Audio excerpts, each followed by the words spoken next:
The Arnold Clark Cup is returning back for another year this year as England hosts Belgium, Italy, and South Korea. So let's talk about it.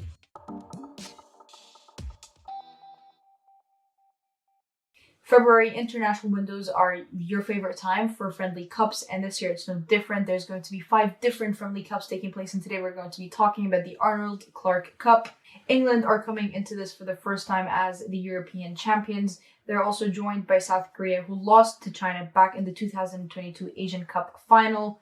Belgium comes in as the only team that is not going to the World Cup this summer, but did have some promise shown in the Euros. The last team, Italy, were also tipped by many to be dark horses at the Euros after exceeding expectations back in the 2019 World Cup, and when they equaled previous best performance with a quarter-final finish in their first outing for 20 years. Looking at the rosters, England have called up 4 goalkeepers, including Emily Ramsey's first senior camp. Jess Carter and Leah Williamson are back in, as Maya Letizier and Latowa Benoit are also included.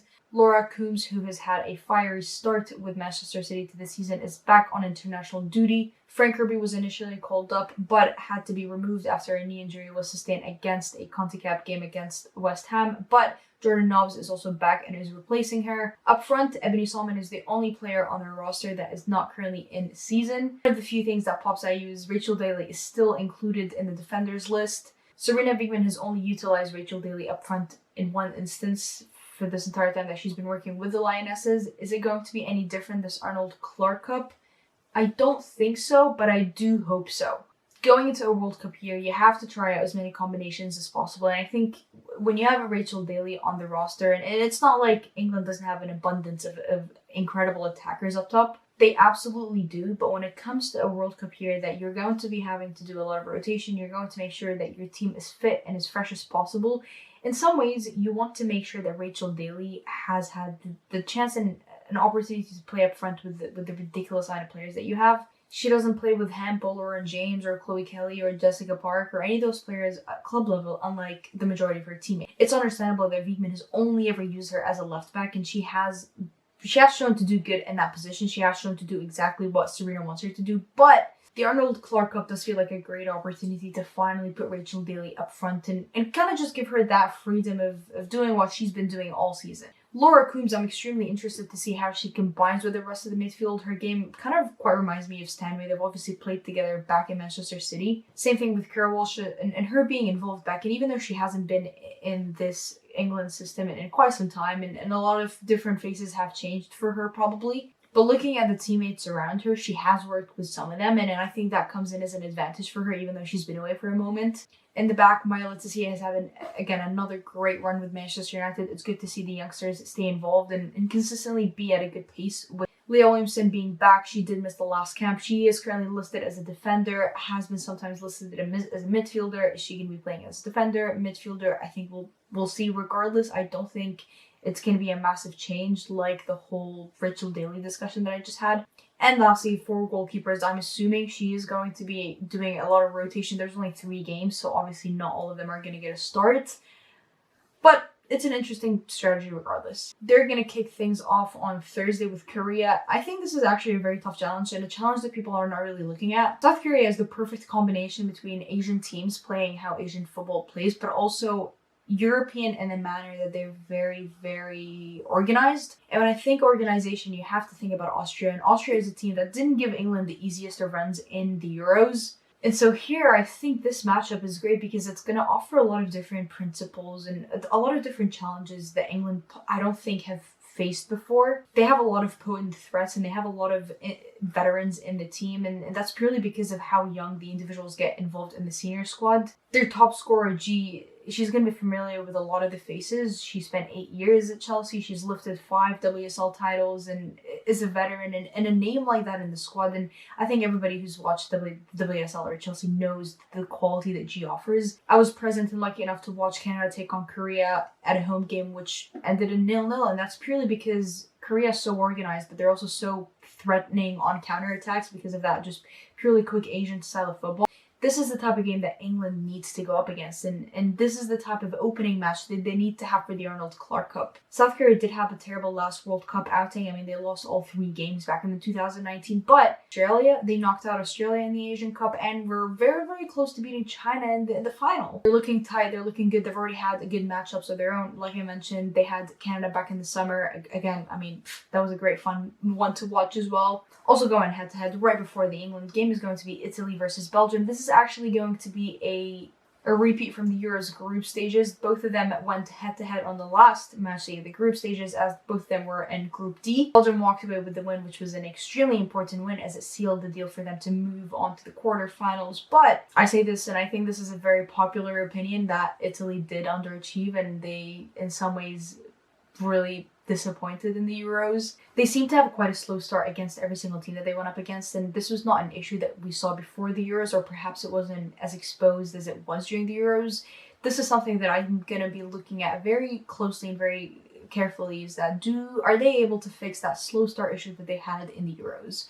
Ultimately, momentum is one of the most important key factors in a game, and if you're not able to secure most of that momentum, or for the first 45 minutes you're not able to get hold of the game, you're putting yourself for a very tough 45 minutes, and that is something that they consistently did in the Euros. They only scored 2 goals throughout the entire Euros, and both of them came in the second half, and both of them came relatively at the end of the second half as well. And so this is something that I'm excited to see how they do. A lot of their players are informed. They called the most amount of players in the Arnold Clark Cup, so their roster is stacked. It looks like they called up anybody they could look at. I'm very excited to see how that first Belgian game plays out, purely because they just played each other back in July and it hasn't been that long since. For Belgium here, they have gone with a more of a youthful kind of roster. They have Sarah here listed as a defender, which doesn't make much sense. She's not a defender, so it's going to be interesting to see how Sarah is going to be utilized here. One of their biggest stars here, and one who definitely made a name for herself, is their goalkeeper, Nikki Everard. She saved 2 penalties that she faced in the group stages. She also kept the underdogs fighting against that incredible game against Sweden up until stoppage time.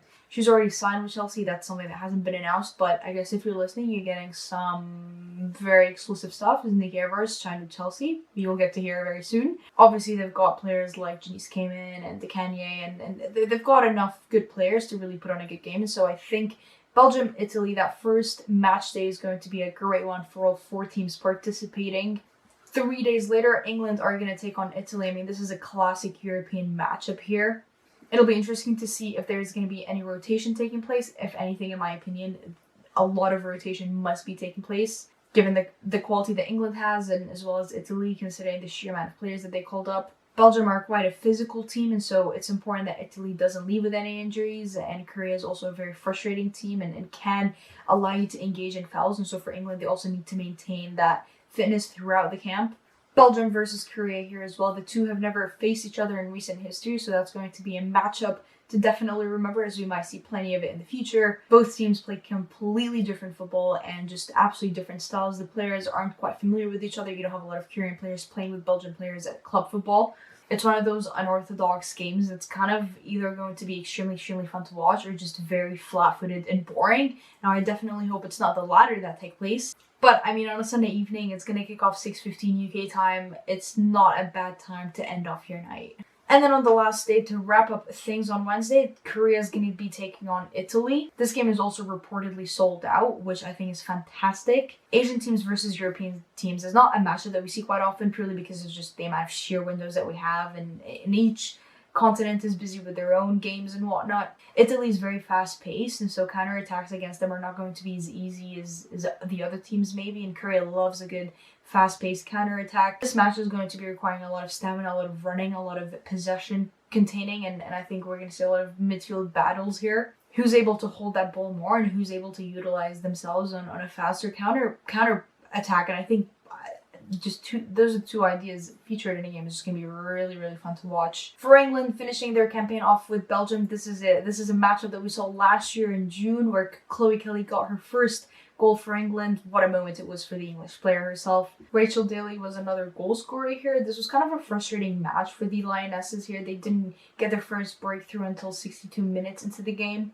But also very different. Nikita Paris was involved, Beth Mead was involved, Jill Scott was involved, obviously Ellen White. So a lot of the players that we saw go against them last year aren't present. It's quite a different roster now. So in some ways it will be different, but do I see the Lionesses also possibly winning the game against Belgium? I think that is a popular vote. But for England, before I didn't even mention, It's going to be interesting to see how they work without Beth Mead. Beth Mead has been such an integral part of their playing football and moving forward with the ball. Her work rate, as we've discussed many, many times, is just insane. She's able to move on the ball, off the ball, track back, defend, draw fouls in possession, out of possession. She's just unreal. And we can sit here and talk about how good Beth Mead has been for England. We don't have to because we already know. Just Park, I'd want to see her also get involved. And this is also why I'm talking about the fact that we want to see Rachel Daly up top, is that you're already kind of down on her number when it comes to the forwards, that involving her and putting her into the mix. Obviously we don't see what happens behind in training. It could be that she very much trains as a forward.